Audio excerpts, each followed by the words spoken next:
Hello, good morning. आज आप सभी का स्वागत है मेरे यूट्यूब चैनल पे लक्ष्य स्टडी पर। आज हम लोग पढ़ने वाले हैं हिंदी का मोस्ट इम्पॉर्टेंट टॉपिक, हिंदी वर्णमाला। हिंदी वर्णमाला से क्वेश्चन एग्ज़ाम में पूछे जाते हैं। तो वर्णमाला क्या है? वर्णमाला जो हमारे मुंह से ध्वनियाँ निकलती हैं, उनके लिए बहुत पुराने टाइम में कभी हमारे पूर्वजों ने एक सिंबल बना लिया। जैसे का के लिए ये, ता के लिए ये और था के लिए ये, पा के लिए ये, ना के लिए ये। कोई भी ध्वनि आप ले लीजिए, जो भी हमारे मुंह से निकलती है, उनकी पहचान के लिए हमारे पूर्वजों ने कुछ सिंबल्स बना लिए। उन्हीं को हम लोग हिंदी में वर्णमाला कहते हैं। हिंदी की वर्णमाला दो प्रकार की होती है। चलिए पढ़ लेते हैं। स्वर। स्वर क्या होता है? स्वर होता है 11। अगर पेपर में पूछे कि स्वर कितने हैं तो 11। अब स्वर होते क्या हैं? स्वर वे होते हैं, स्वर वर्ण उन वर्णों को कहते हैं जिनका उच्चारण स्वतंत्र रूप से होता है। आप यहाँ पे ध्यान दीजिए, स्वतंत्र रूप से होता है। स्वतंत्र रूप का मतलब है जैसे हम आ बोलते हैं। आप बोल के देखिए, आ।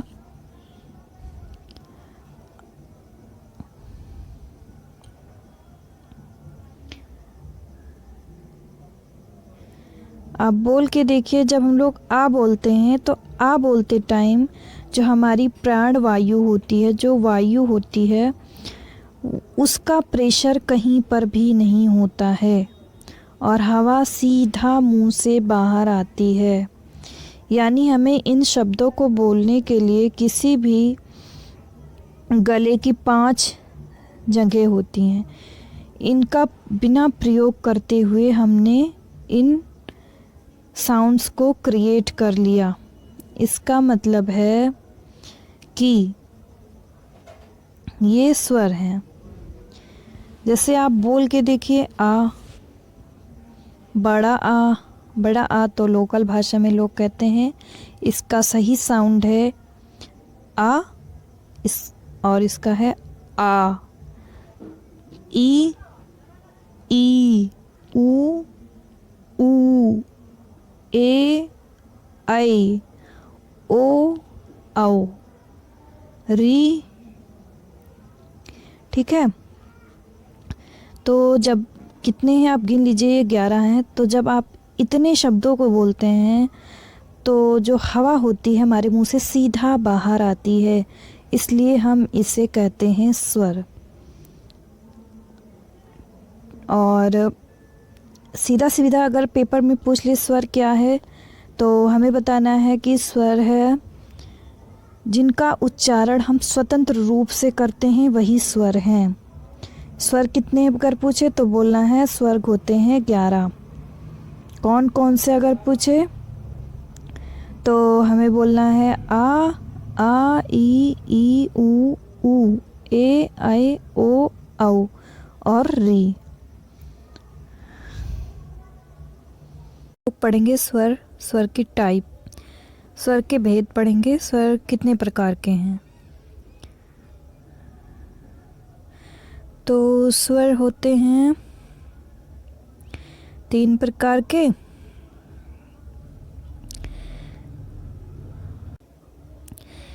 पहला होता है ऋस्व स्वर या मूल स्वर, दूसरा होता है दीर्घ स्वर, तीसरा होता है प्लुत स्वर। ऋस्व स्वर या मूल स्वर।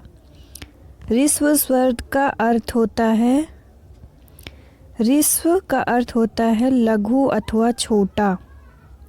जिन स्वरों को बोलते टाइम हमें कम समय लगे, उन्हें हम बोलते हैं ऋस्व स्वर।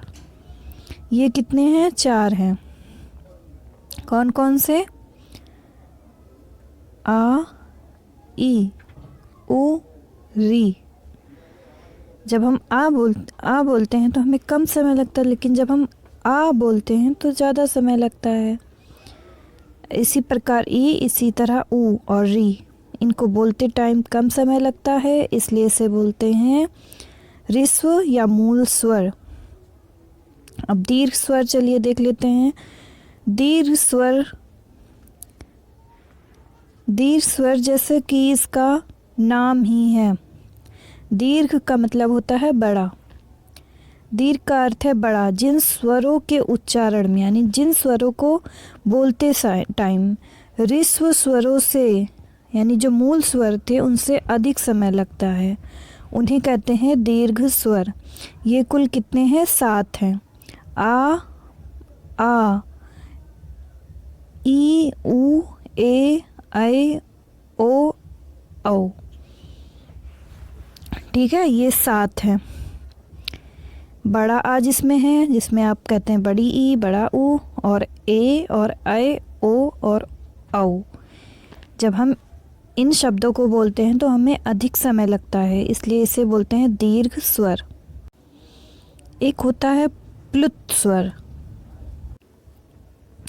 इसके उच्चारण में सबसे अधिक समय लगता है, यानी हमने जो ऋस्व स्वर बोले और दीर्घ स्वर बोले उनसे भी अधिक समय लगता है, उसे क्या कहते हैं? प्लुत स्वर। जैसे हम बोले ओम, तो इसमें 2 से अधिक मात्राओं का समय लगा है।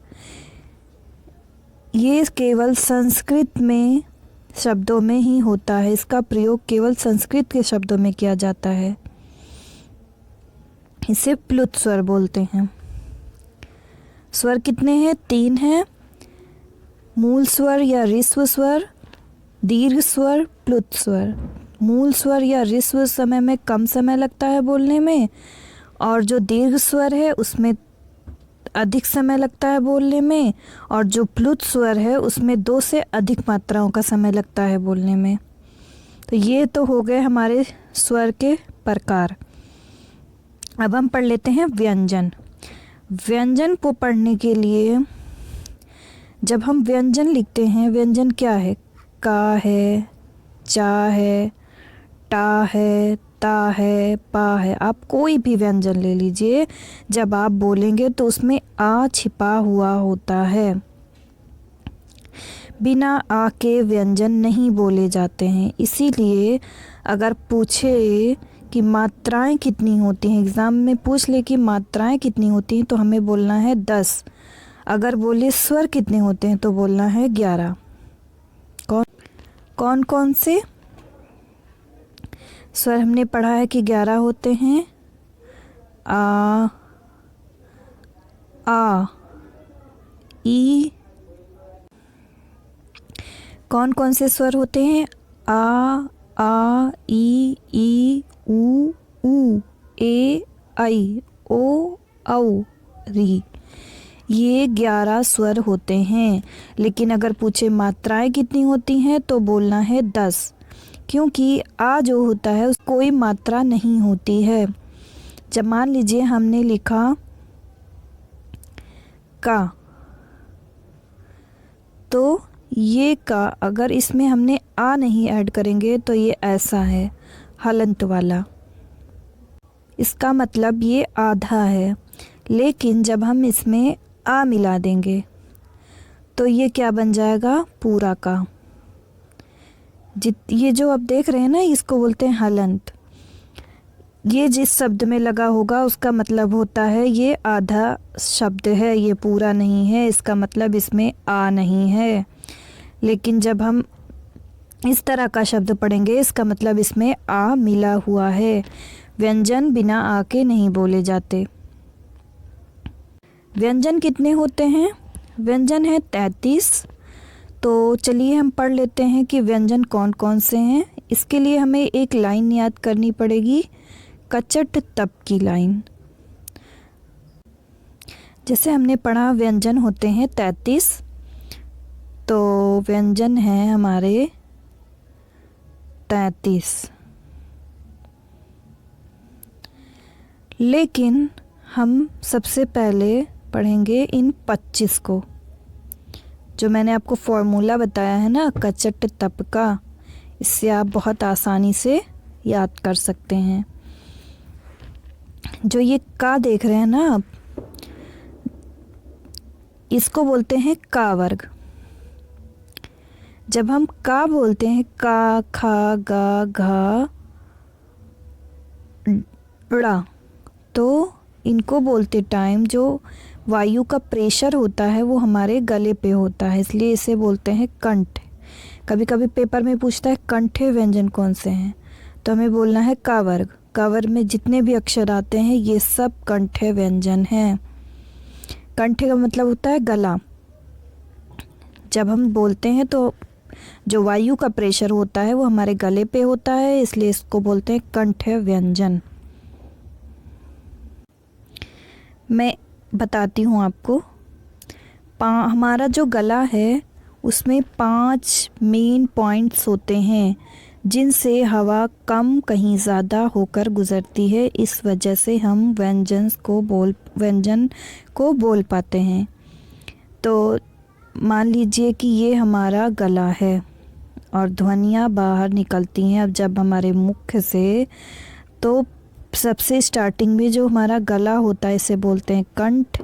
फिर इसके ऊपर थोड़ा सा बोलते हैं तालव्य, इसके ऊपर होता है मूर्धन्य, इसके ऊपर होता है दंते, इसके बाद होता है ओष्ठ। इन 5 मेन पॉइंट से होकर कहीं हवा ज़्यादा कहीं कम लगती हैं, फिर हम बोलते हैं व्यंजन्स को, इसलिए इसे बोलते हैं। जब हम का वर्ग को पढ़ते हैं, मान लीजिए जब हम का वर्ग को पढ़ते हैं तो का जब बोलते हैं तो हमारा जो वायु है उसका प्रेशर कहाँ है, प्राण वायु जो उसका प्रेशर गले पे है, इसलिए इसको कंठे व्यंजन बोलते हैं।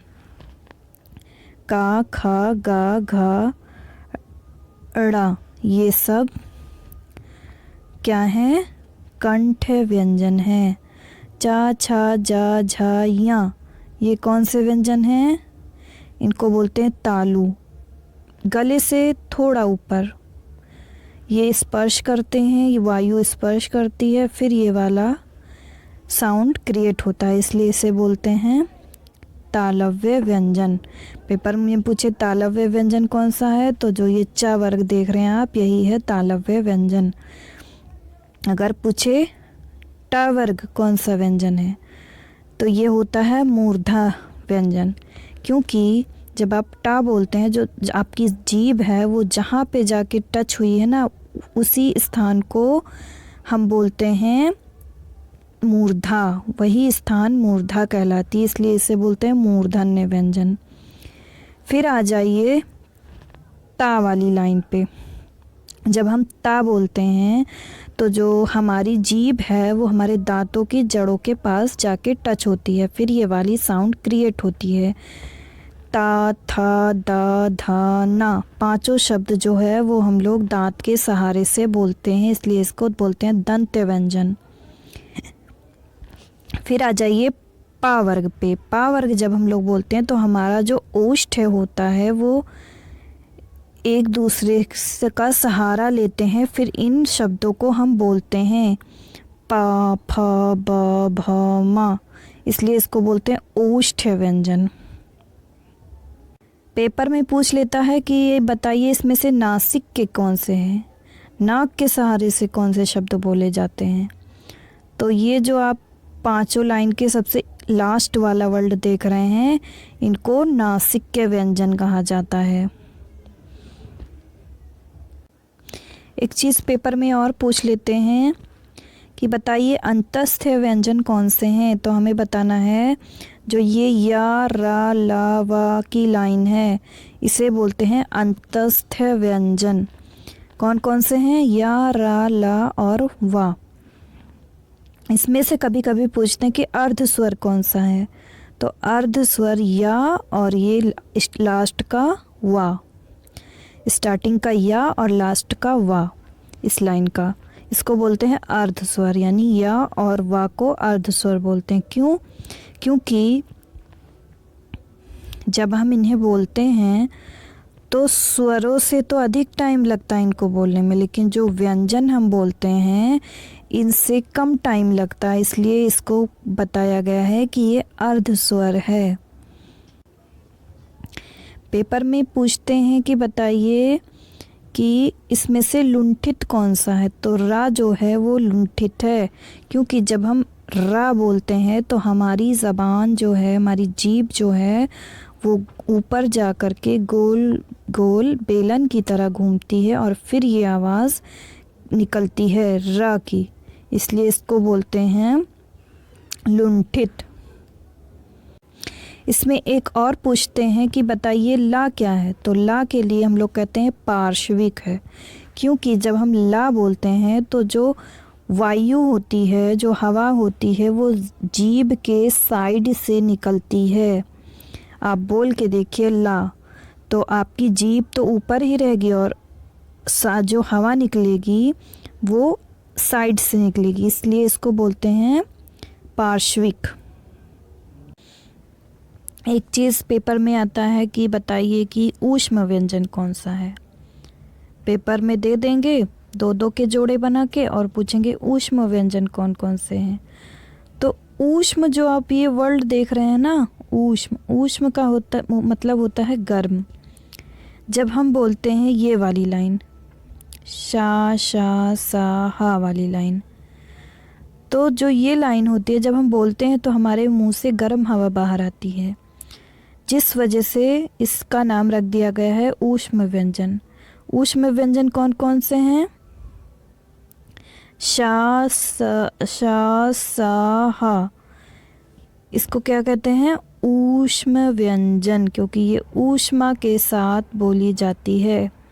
आप अपना हाथ अपने मुंह के पास रखिए और बोलिए शा सा हा, तो गर्म हवा निकलेगी बाहर, इस वजह से इसको ऊष्म व्यंजन बोलते हैं। जब आप खुद से बोलेंगे, खुद से प्रैक्टिस करेंगे तो एग्ज़ाम हॉल में आपको खुद ही ये चीज़ें रियलाइज़ होंगी कि हाँ ये चीज़ें तो ऐसी ही बोली जाती हैं। इस वजह से किसी भी चीज़ को आप बोल के खुद से करके सीखिए तो चीज़ें जल्दी आ जाती हैं। एक चीज़ और जान लीजिए कि पेपर में पूछता है कि स्पर्श व्यंजन कौन से हैं, तो स्पर्श व्यंजन तो ये सारे हैं, मगर अगर पूछे कि स्पर्श संघर्षी व्यंजन कौन से हैं, तो ये जो सेकंड वाली लाइन है ना, कचट तब की जो सेकंड वाली लाइन है, चा छा जा झा, इन सेकंड लाइन का ये चारों वर्ड जो है इसको बोलते हैं स्पर्श संघर्षी। अगर पेपर में पूछे स्पर्श संघर्षी व्यंजन कौन से, तो चा छा जा झा, ये स्पर्श संघर्षी व्यंजन कहलाते हैं। अगर एक क्वेश्चन और आता है, पूछते हैं कि बताइए उत्क्षिप्त व्यंजन कौन से हैं, तो उत्क्षिप्त व्यंजन होते हैं डा और ढा, ये जितने भी शब्द हैं जिनके नीचे बिंदी होगी, बिंदी होगी नीचे, बिंदी होगी नीचे, तो ये होंगे उत्क्षिप्त व्यंजन। खासकर ये 2 ही होते हैं, ड़ा और ढा।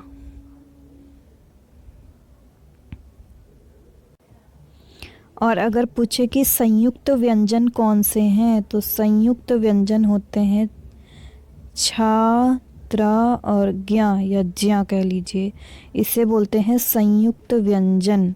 अब ये बने किस किस के मिश्रण से हैं, इसको हम एक एग्जाम्पल से देखते हैं। ये जो छा और त्रा और ज्ञा देख रहे हैं या ज्या जिसे आप देख रहे हैं, ये एक संयुक्त वर्ड है। जो का आधा का हलंत वाला और षटकोण वाला शा, इससे मिलकर बना है छा। इसमें का आधा है और शा षटकोण वाला पूरा है, इससे बना है छा। और त्रा, जो ये आप देख रहे हैं त्रा, ये किसके मिक्सचर से बना है? इसमें ता तो आधा है और रा पूरा है। ये आधा ता और रा के मिक्सचर से बना है। संयुक्त वर्ण इसको कहते हैं। एक है ज्ञा या ज्या जिसे बोलते हैं, तो ये बना है जा और आ के मिश्रण से, इसको कहते हैं ज्ञा। यहाँ पे टाइपिंग थोड़ी गलत है, ये या जा और या के मिश्रण से बना हुआ है। जा और या के मिश्रण से बना है ज्ञा। एक बार हम लोगों ने जो पढ़ा है उसे फिर से देखते हैं, फिर हम आपको मात्राओं को पढ़ाएंगे कि मात्राएं कैसी बनी है, कैसे ये मात्राएं 11 नहीं 10 हैं। ठीक है, एक बार हम रिकैप देखते हैं। हमने पढ़ा है कि हिंदी में स्वर 11 होते हैं। कौन कौन से होते हैं? आ ई ऊ ए ऐ ओ औ और री। स्वर क्या होते हैं? जो स्वतंत्र रूप से बोले जाते हैं उन्हें स्वर बोलते हैं। फिर हमने पढ़ा है कि स्वर कितने टाइप्स के होते हैं, तो स्वर तीन टाइप के हैं। ऋस्व स्वर, दीर्घ स्वर, प्लुत स्वर। ऋस्व स्वर में आता है आ ई ऊ और री। दीर्घ स्वर में आता है आ ई ऊ ए ऐ ओ औ और प्लुत में ओम वाला संस्कृत के शब्द आते हैं इसमें। फिर हमने पढ़ा व्यंजन भी हमने पढ़े हैं। कचट तप वाली लाइन हमने पढ़ी कि का वर्ग को बोलते हैं कंठे और चा वर्ग को बोलते हैं तालव्य और ता वर्ग को बोलते हैं दंते और पा वर्ग को बोलते हैं ओष्ठ। इस सब को हमने पढ़ा। फिर हमने रा लावा को पढ़ा। यारा लावा अंतस्थ होता है और आगे पीछे के अर्ध स्वर होते हैं। रा जो है वो पार्श्विक है, रा जो है वो लुंठित है और रा पार्श्विक है। फिर हमने ऊष्म व्यंजन के बारे में पढ़ा, जिनको बोलते टाइम हमारे मुंह से गर्म हवा निकले उन्हें ऊष्म व्यंजन बोलते हैं। अब चलिए हम और पढ़ लेते हैं कि मात्राएं कितनी होती हैं। तो यहाँ पे देखिए, यहाँ पे लिखा हुआ है स्वर 11 है, मगर यहाँ पे क्या लिखा? आ की मात्रा नहीं है, आ की कोई मात्रा नहीं है, क्योंकि आ जो होता है वो व्यंजन में छिपा हुआ होता है। मगर और जितने भी हैं इनकी सब की मात्राएं होती हैं, देख लीजिए आप। इसलिए आ की कोई मात्रा नहीं होती, जो आ होता है वह व्यंजन में छुपा हुआ होता है। चलिए बस आज के लिए इतना ही।